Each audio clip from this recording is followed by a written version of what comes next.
کہتے ہیں نا اگر اچھا کرو گے تو اچھا کیا جائے گا، برا کرو گے تو برا ہوگا۔ بندہ جب بگڑ جاتا ہے تو ان پر جو بادشاہ ہوتا ہے وہ بھی بگڑا ہوا ہوتا ہے، اور بندہ جب نیک بن جاتا ہے، قومیں جب سدھر جاتی ہیں تو اللہ تعالیٰ ان پر جو حاکم اور بادشاہ بناتا ہے وہ بھی اچھے لوگوں کو بادشاہ بناتا ہے۔ میں نے بتایا تھا اس سے پہلے کہ حجاج بن یوسف سے کسی نے کہا تھا کہ تم نے حضرت عمر فاروق کی زندگی کو پڑھا، حضرت صدیق اکبر، عثمان غنی، حضرت مولا علی کو پڑھا اور بہت سارے اچھے بادشاہوں کے بارے میں پڑھا، پھر تم بگڑ کیوں گئے؟ تو حجاج بن یوسف تھا تو ظالم، لیکن جواب اس نے بالکل اچھا دیا تھا۔ اس نے جواب میں کہا کہ تم لوگ جو ہے وہ اس دور کے نیک لوگوں کی طرح ہو جاؤ، تب پھر جو ہے وہ میں بھی تمہارے لیے اچھا ہو جاؤں گا۔ وہ اچھے لوگ تھے تو ان کے بادشاہ بھی اچھے تھے، لیکن اب تم جیسے لوگ آ گئے تو پھر تمہارے بادشاہ مجھ جیسے لوگ بنا دیے گئے۔ تو جب قومیں بگڑتی ہیں تو ان کے اوپر برے لوگوں کو مسلط کیا جاتا ہے۔ آج کے حالات میں بھی آپ دیکھ لیں برائیاں کتنی عام ہو چکی ہیں۔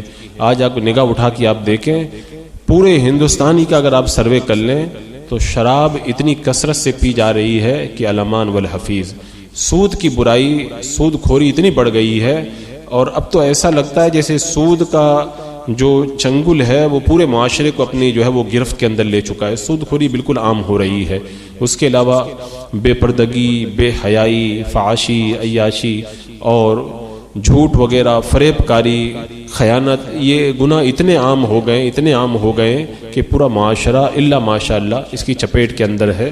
تو اسی کی نوست کی وجہ سے، انہی گناہوں کی نوست کی وجہ سے آج برے ظالم قسم کے حاکم ہمارے اوپر مسلط ہو رہے ہیں، جو ہمارے لیے وبال جان بنے ہوئے ہیں اور ہم چاہ کر بھی کچھ نہیں کر پا رہے ہیں۔